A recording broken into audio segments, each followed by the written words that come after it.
Hola a todo el mundo y bienvenido a mi canal. Yo me llamo Sirey. Soy una abogada afrolatina licenciada practicando la ley criminal, pero como todos ustedes, a mí me fascina cuando estamos hablando de casos de crímenes reales. En este video vamos a continuar hablando de Karmelo Anthony. Si quieren más video en español, nada más dime allá abajo. Hi everyone and welcome back to my channel. My name is Desiree. I'm a licensed and practicing Afro-Latina criminal attorney who, much like the rest of you, has a severe fascination with true crime cases. Listen. Okay, you guys, so in my last Karmelo Anthony video, we discussed some of the evidence that was released publicly that was presented into evidence at his trial. That's what we did. And in that video, I noticed a lot of people saying that the video that I introduced of the surveillance camera footage was altered, or it wasn't the complete video, it wasn't the actual video, it wasn't the real video, and that, that wasn't the video that they saw. Fair enough. Let's just be clear. I'm not here to alter anything for you. Now, let me say this. I don't believe that you guys were accusing me of altering anything, but I just wanted to make certain that we're on the same page.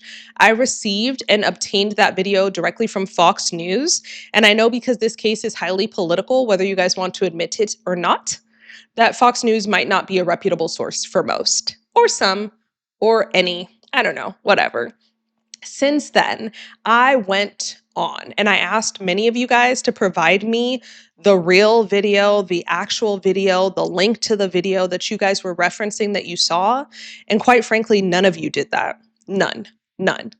But it doesn't matter, because what I did was I went directly to the county's website, the county that Karmelo Anthony was tried in, and I found the entire release of all of the evidence that they claim was introduced into evidence at Karmelo's trial. Okay, so without any further ado, let's go ahead and get into it. Okay, you guys, so before we go any further, I'm going to show you what it is that I'm referencing, okay? I feel like there's a lot of mistrust or distrust in the media and sources and whatever, but respectfully, I don't have a reason to lie to you. Here is where I found this information from, and I just want you guys to see it for yourselves. Let's go ahead and get into it. Okay, you guys, so if you want to take a look here, look at the top. The website specifically says collincountytexas.gov, okay? collincountytexas.gov. Now, for the naysayers out here, how do we know that this is the official website for the county that Karmelo Anthony was tried in? Collin County is in Texas. Karmelo Anthony was tried in Texas. This is one of the many jurisdictions or counties within Texas, and he was tried in Collin County. Period. Okay, he was tried in Collin County. Plus, on top of that, this is the official website because it's a .gov. .org is also official, maybe .com sometimes, but normally when we're dealing with state official websites, it's .gov, .org, what have you, okay? So in my mind, this is the official website. For all the naysayers, this is the official website. But let's go ahead and carry on into seeing what else this article tells us, okay? It further states, Collin County Public Information Office press release. Right under that, it says the name Russell Schaffner. It lists the phone number as 469-500-0470. It further says, information for the trial of State of Texas versus Karmelo Sincere Anthony, cause number 296-83565, 2025. Okay, we're going to stop right here. Okay, so here are all the things in my mind that are pointing to the authenticity of this press release, of the evidence we're about to get into, and just everything, right? One, the website. It's the official website. Two, it provides the name of the person who gave the press release, as well as a contact number by which many of you guys can contact him, I guess, right? Three, it says Karmelo Sincere Anthony. Like, respectfully, that's not a common name, especially not the way Karmelo, he spells it with a K. Sincere, I don't think I've ever heard that middle name before, literally ever. And his name is Karmelo Sincere Anthony. And third, and I think we've talked about this before, but normally when there's a criminal case number, somewhere in that case number will be the year in which the incident occurred. Okay, let me say that again. Somewhere in that case number will usually be the year in which the incident occurred. Here, we see that the ending numbers of this case number is 2025 or are 2025. And we know this happened last year in April of 2025. Okay. And that all proves to me or leads me to believe that this is a authentic press release. Okay. It further says this page contains updated information regarding Collin County and the state of Texas versus Karmelo Anthony, and it repeats the cause number. As you guys can see in the updates section, it says the 296th District Court is providing the below links to the evidence admitted during the trial in the case of the state of Texas versus Karmelo Anthony. The videos are provided in a digital format that allows public access. For inquiries, contact Russell Schaffner at rschaffner@co.collin.texas.us. And then again, it lists the number that we already discussed that was at the top of this press release. It says 469-500-0470. Before we get any further, you can see again, before they provide us the evidence, they give us the name of the person who released this press release or whatever, right?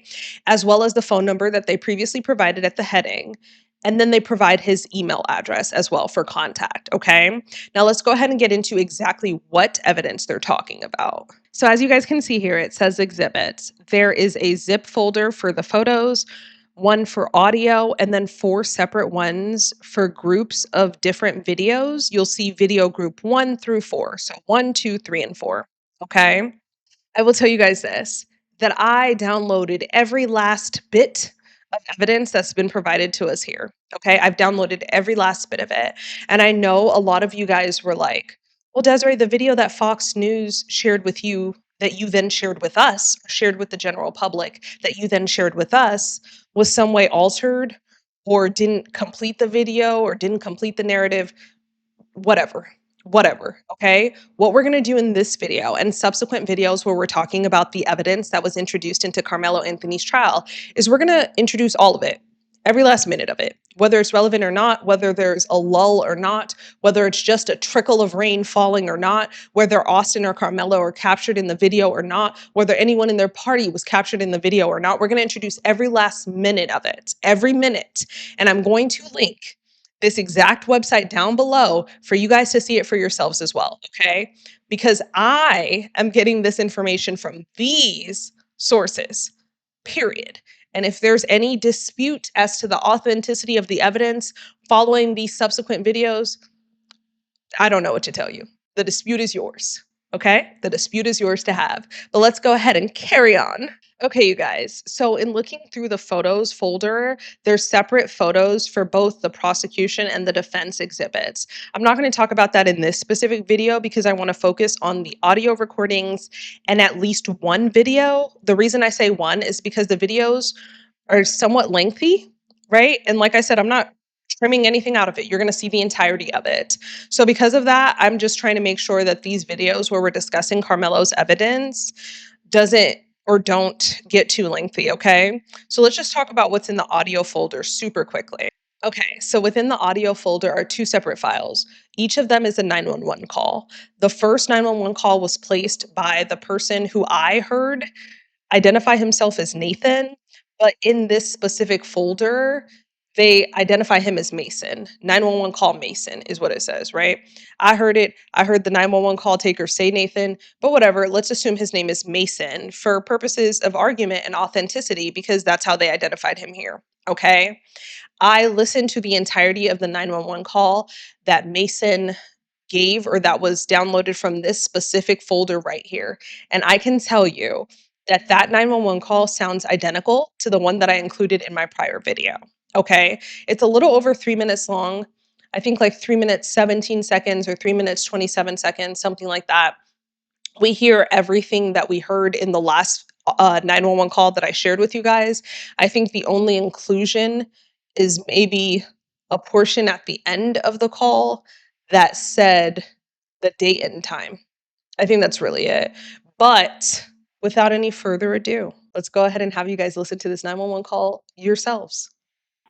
Frisco 911, what is the location of the emergency? Hi, we're at Kuykendall Stadium. My friend just got stabbed. Okay, do you know who stabbed him? We have no clue. He was sitting in our tent, but you need to send an ambulance right now. They're on the way, okay? Give me a description of the person that stabbed him. He was wearing a gray Essentials hoodie He was black. He's standing out on the track right now. He's standing on the track? Yes. Okay. His blue sweatpants on and John. Okay, what did he stab your friend with? I don't know. My friend's bleeding everywhere. Okay. Where was he stabbed at? The chest. Okay. And do you still see the person that stabbed him, or did he leave? It was Austin. Austin got stabbed in the chest. I'm sorry, what did you say? The person that stabbed him, is he still there? Do you still see him? There's adults on him, I think. Yeah.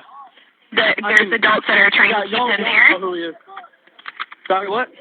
The person that stabbed your friend, is he still there? Yeah, he's still here. Okay, and He's with the coach. There's a coach with him? Yes, he's with. People got him. Okay. Do you know if he still has the weapon on him? No clue, but he's like he can't do nothing. He's done. What do you mean? He stabbed Austin Metcalf in the chest. What? What do you mean he can't do anything? What's going on with him? Coaches have him. He can't hurt anyone. Okay, when you say they have him, are they physically holding him down? No, they're just holding him, walking around. Okay. Okay. He was under our team. Austin tried to make a move. Okay. What's your name? Nathan Nordyke. What's your last name? Nathan. Yes, ma'am. What's your last name? Nordyke. Okay. And do you see any of the responders there yet? We hear the sirens, but the coaches sent us out. We're all walking to our buses. Okay. So you're going to get on a bus right now? Yes, ma'am. Okay. And the rest of the students are walking towards the buses? Yeah, everyone's being evacuated out the stadium. Okay. Thank you so much for being quick. Okay. Just follow whatever directions you're being provided by either the officers or by your coaches, okay? Yes, ma'am. Okay. I'm going to go ahead and disconnect with you, Nathan, but we've got all kinds of help headed that way. All right. Thank you. Thank you. Bye-bye. Bye.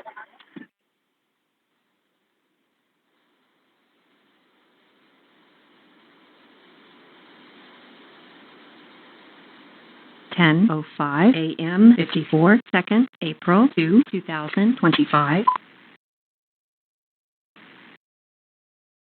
Okay, as I said, you guys, there's a second 911 call. That second 911 call is a little bit lengthier.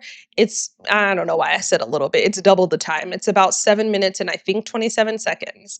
That 911 call was placed by a coach, a Liberty High School coach named Joshua Rebmann or Rebmann.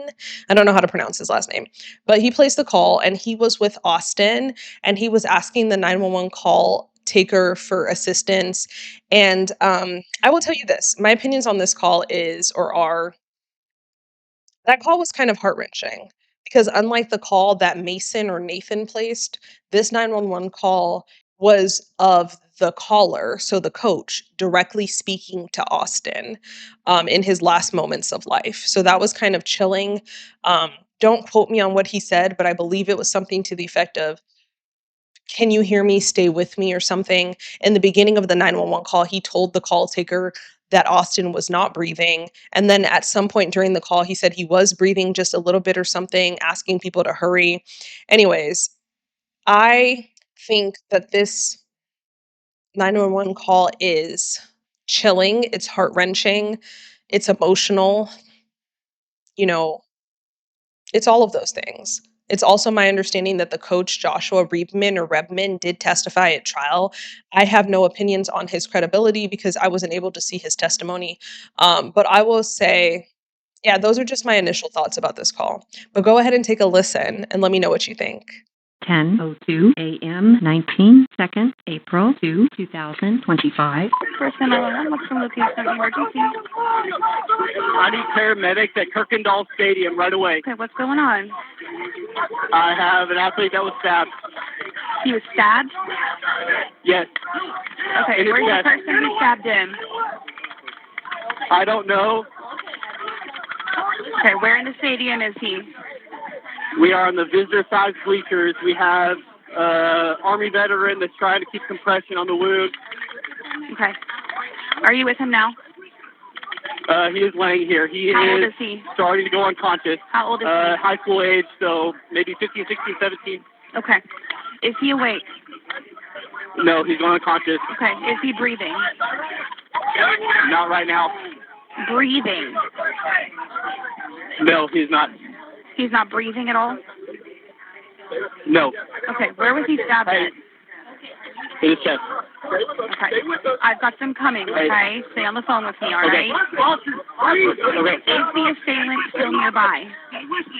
Okay. I'm here. Is the assailant still nearby? Hey, Is he breathing? Yes, ma'am. Is the assailant still nearby? Is what nearby? The assailant, the person who stabbed him. We have no idea. Okay. Everybody took off sprinting afterwards. Okay. Is there any there were some serious students bleeding around that probably would know. Okay. Yes. I mean, there's a lot of blood. He's not Okay. breathing. Okay.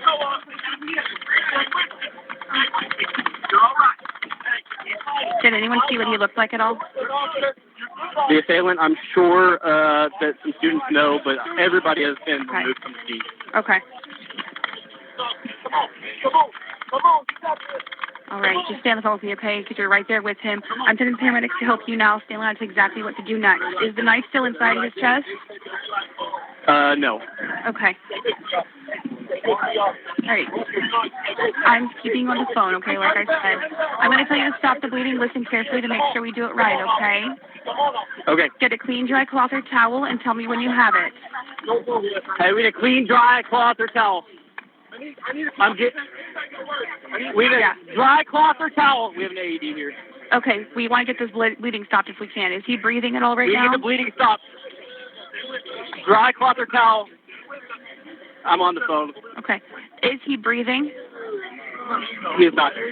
Okay, listen carefully. Lay him flat on his back on the floor or ground and remove anything under his head. Everything where? He said flat on his back, nothing under his head. He's breathing right now. He's breathing? He's breathing. Okay. Yes. All right, do you have a towel We got an for AED it? connected. I'm sorry? Do you have something that we can use to control the bleeding? Yes, we have like sweatpants that Okay, have that's compressing perfect. on his chest. Place it right on the wound and press down firmly. Do not lift up to Press look. down firm. It's going to hurt, Keep but you got to pressing down. push, okay? Oh, We yes, gotta keep they that just removed pressure on her. it. Okay. And don't take it off, okay? Okay, he only took it off because it just advised the shock, so we did a shock to his chest. Okay. There you go, Austin. He's trying. Are there any officers there with you yet? I think they have the assailant. There's some coaches pinning him down. Okay, where are they at? They are really close to where the victim is. They're like 5 yards away on the track. There's some police here. Okay, well, have them down, please, and show them where the assailant is, okay? What's your name? Hey, that police officer needs to come down here. What's your name? Robert there. Okay, let me know when the officer's with you. I'm not hanging up until he's with you, okay? Okay. What is the person that you think is the assailant? What do they look like?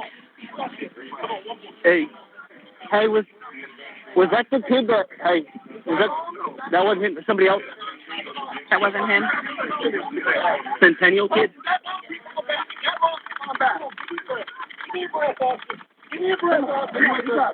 No, it was a kid from another school. They know the kid. Okay, so he's not the one who stabbed, though? No, the other kid I think was just freaking out, and they were just trying to contain him. Okay. Give me a breath, Austin. Give me a breath, Austin. Give me a breath, Austin.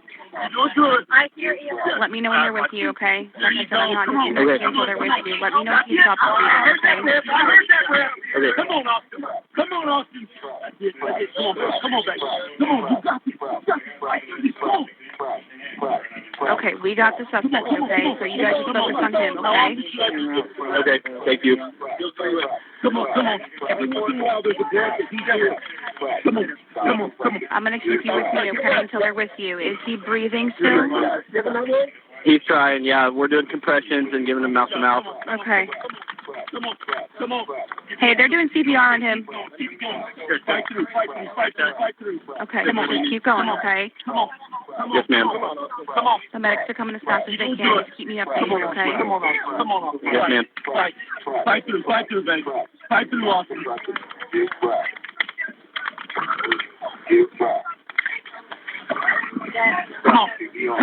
Come on. Oh, you're doing good, Austin. All right, You're doing good. CPR. We're analyzing. Hands up. Yes, their hands off, advising a shock. Okay. Do they still have that the sweatpants over the stab wound too to keep it from bleeding?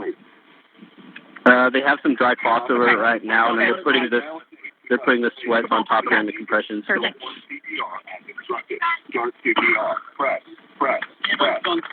Come on. Did it shock him again or no? Yeah, Doing good. it didn't advise. Okay. Come on, Austin. All right, tell them to do really good, okay? Just keep going for me. If they need to switch out, make sure they do, okay? If they get tired, we're going to switch, They are, yes. okay? They have. Perfect. Yep. EMS has just arrived. They're walking on the scene. Okay, let me know when they're with you, okay? Okay. They're walking over here right now. Come on, Austin. Push through. You did really good. EMS here. Okay? You're walking up. Come on. I'm sorry, what was that? You did really good. Push through. Thanks. Are they with you? It was, Come on. they're about 15 yards away. They're walking. Come on, ready? Go ahead, anyone.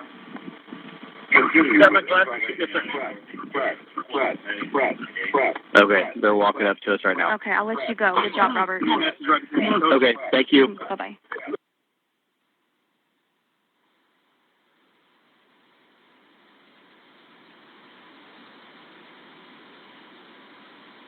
Ten 09 a.m. 38 seconds, April 2, 2025. Kind of like I mentioned to you guys in the last video, I feel like this 911 call kind of sets the scene. The second 911 call I'm talking about, the one we just listened to, sets the scene and lets the jurors hear, the events that transpired. But do I feel like it's dispositive that Karmelo stabbed Austin? Not at all. I don't think he even mentioned Karmelo even once in this 911 call. But you can let me know if I'm incorrect about that. I listened to all of this and it might be jumbled, but I don't believe he did. I think, it's just another piece of evidence that the prosecution chose to introduce in the case against Karmelo Anthony. Literally. But let's carry on. Okay, you guys. So the next piece of evidence we're going to talk about is the video in video group 1. So we saw the folder. It says video group 1. I downloaded everything. There's only one video in that folder. That video is about 15 minutes and something seconds in length. I'm going to say 27, but 27 seems like the number I keep going back to. I think it was 15 minutes and 27 seconds in length. Anyways, that surveillance video seems to be the elongated version of the video that Fox News brought to us that I showed you in my last video, right? So Fox News presented to us a portion of that video, the portion they found relevant. I'm showing you the entirety of this video. It's 15 minutes and somewhat seconds long. I will tell you this. When viewing the video that we saw from Fox, it appears as if they conflated two separate videos. So they added the first video of Austin walking in with his friends, and then we jumped to the surveillance footage of the tent incident, okay? I will tell you this, because like I told you guys in my last video, I said based on that footage, we can't see that Austin walked up with the two friends. In this video, I will say that I feel like I can clearly see that Austin walked up with his two friends, okay? I saw them walk up together, but yeah, I think that's pretty much it. I will say the rest of it still appears to be a blur to me. I don't think I can honestly say that it looks as if Karmelo had his knife out, wielding his knife. Like, I don't think I can say that. And I honestly don't think I can say that it appears that more than one of them confronted Karmelo under that tent. I don't think I can say that either. I think I can say with certainty that they walked up as a group. So Austin and his two friends walked up as a group under the tent, and there was Karmelo.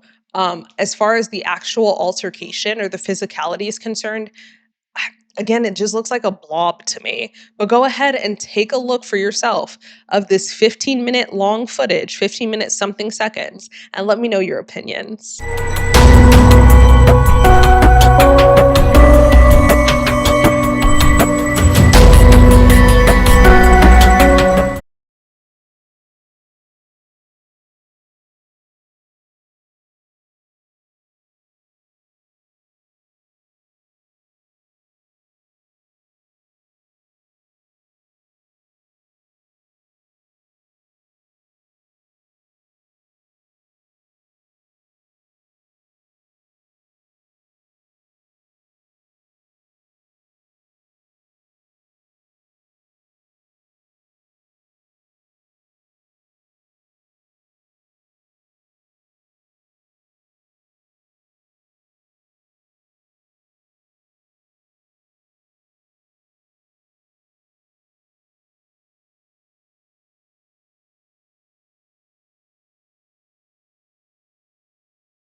Okay, you guys, so let me know if you guys feel like this video depicts, a clearer story for you guys or a clearer picture. As I mentioned, no, I didn't mention it. I showed it to you.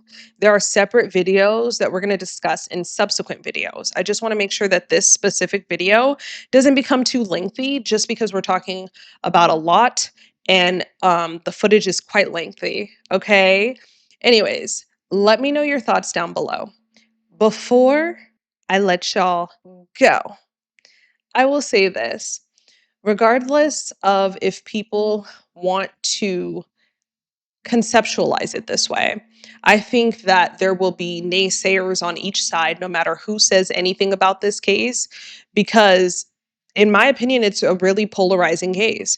You're either for Carmelo Anthony or you're for Austin Metcalf. And a lot of people have created their own narratives on each side, right? I think that this case has become highly political. If you disagree with me, that's fine. But that's my opinion about it. As I've said to you guys numerous times, and I'll repeat it here again, just in case this is the first time you've ever seen a video of mine, I think that the media tried to portray Carmelo as a thug, a cold-hearted murderer, a killer, someone who was out for blood, and I never saw it that way. It is my understanding that Karmelo Anthony was a good kid. He made a dumb decision, a careless, reckless decision, not mistake, because he made the choice to do this, and it impacted his life forever. Likewise, Austin was a good kid. He was a good kid. They were both good students. Austin was a good kid. And now look what happened. I feel like this is a tragedy that was avoidable. And, that's just kind of where we're at. I think that the media tried to portray this as a case about race. But again, I never saw it that way. I didn't think that race had any particular motive in this specific case, despite the fact that I'm well aware that when there are people of two different races, that's what people look at. Okay. But anyways, let's continue in our second video or in subsequent videos and talk about more of Carmelo Anthony's evidence. But again, you guys will just have to wait for that, okay? Just because I don't want to make this video just not palatable for you. As always, hold on. If you like this video, can you tell me you like it? If you dislike this video, go ahead and tell me you dislike it. If you disagree with any of the points I made or anything I said in the video, let me know that too. Literally anything it is you want to let me know. And like and subscribe. Okay? As always, thank you guys so much for watching. Please be sure to like, comment, share, and subscribe. Until next time, y'all take care.